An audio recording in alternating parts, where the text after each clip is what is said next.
Welcome to the deep dive. Today we're digging into Kartik's, well, pretty sharp critique of modern economics. Yeah, this is quite something. He basically claims PhD economists consistently get the real economy wrong. And maybe the most surprising part, Zero consequences. exactly, no professional cost. We're looking at sources arguing the highest honors in the field. They seem to go to people kind of detached from common sense. Okay, let's unpack this a bit. Well, what's really fascinating here, I think, is that Kartik argues the core problem isn't about how smart these people are. It's the incentive structure. The incentive. Yeah, we need to look at why this highly theoretical group has such high status, such good pay, when, according to Kartik's analysis anyway, their establishment often seems to know very little about the actual economic realities people face day to day. So it's about academic purity, not real-world results. That seems to be the argument. Academic purity over, actual utility out there. And that lack of outside pressure, that's key here. Kartik points out PhD economists often say things, make predictions even, that seem inconsistent with basic common sense. They get things wrong. But here's the kicker, right? They often work in jobs, think government, academia, where they're just not required to make actual forecasts that someone judges them on later. Well, it's a pretty strong indictment. Kartik describes this closed system. You do your PhD work, your papers.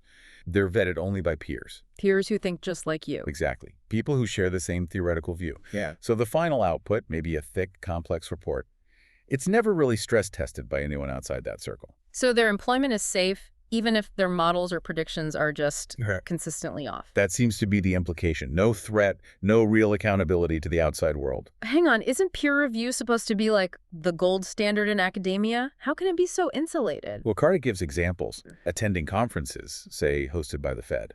And economists are presenting charts about trends. But the data ends 10 years ago. Like showing 2013 data in late 2023. Wait, seriously? 10 years out of date to understand today? That's the claim. It's like confusing talking about the past with, actually trying to predict the future. Hard to wrap your head around. Exactly. And Kartik contrasts this whole setup with something like tech product development. Okay, how so? In tech, you have this sort of ladder, right? Basic research, then applied science, engineering, product management, marketing, sales, all these layers. Continuous feedback. Precisely. You get feedback loops at pretty much every step. It drives optimization, new ideas, and, frankly, generates a lot of wealth.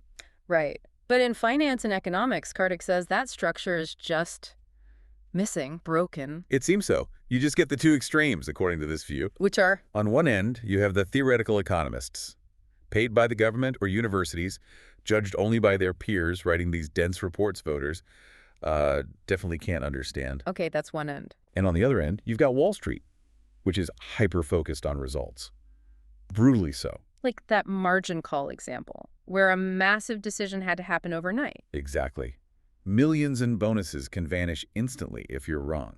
Huge pressure. That pressure is totally missing in the academic side. And crucially, Kartik argues, all those layers in between those extremes, the engineering, the productization, the bits that give you rapid feedback, they just don't really exist in economics like they do in tech. So no feedback means? It means central banks, for example, often seem to act way too late, maybe 18 months behind the curve, like with rate cuts in 2007, 2008. The mechanisms to see things coming just aren't there or aren't used. Okay, the gap is clear. But how does this intellectual bubble actually harm people? You, the listener. Well, Kartik argues this detached thinking actively damages, the human condition. That PhD economists end up endorsing really callous ideas. Like what? What's an example? Like saying, for instance, that maybe 3 million people need to lose their jobs to stop inflation. Wow. And they operate on these macro models that might be 50, even 70 years out of date. They assume, wrongly, that if someone loses their job, their non-discretionary spending just stops. Which is just not true. Rent, food, debt payments. Exactly. Yeah. For most working families, like 95% of their expenses don't just disappear. But the models might suggest reducing employment because too many people have jobs, driving up demand. It's a fundamental disconnect from reality. So we've seen this disconnect really stems from that lack of real-world feedback, right? And this internal closed-loop peer review system in academia. It seems that's the core argument. Yeah. Complexity is rewarded over actual usefulness. Yeah. And it raises this important question Kartik touches on. Look, If paleontologists had ideas that were 50 years out of date, Hmm. still thought dinosaurs dragged their tails. Okay. Nobody's life really changes. Right. It doesn't harm anyone's day-to-day. But when very influential, highly decorated PhD economists hold views that are fundamentally flawed or outdated. Then the lives of millions are directly impacted through policy. Exactly. Policies based on models that maybe just don't reflect how things actually work for real people. Well, thanks for letting us take this deep dive into Kartik's analysis. Hopefully it sparked a few aha moments for you about how economic expertise is sometimes defined and rewarded. And maybe leaves you with this thought to chew on. If the main way to succeed in academic economics is just to please your peers, the ones who already agree with your basic approach, Yeah. is it possible to be loaded with honors, awards, status, and still be fundamentally kind of useless to the actual real-world economy?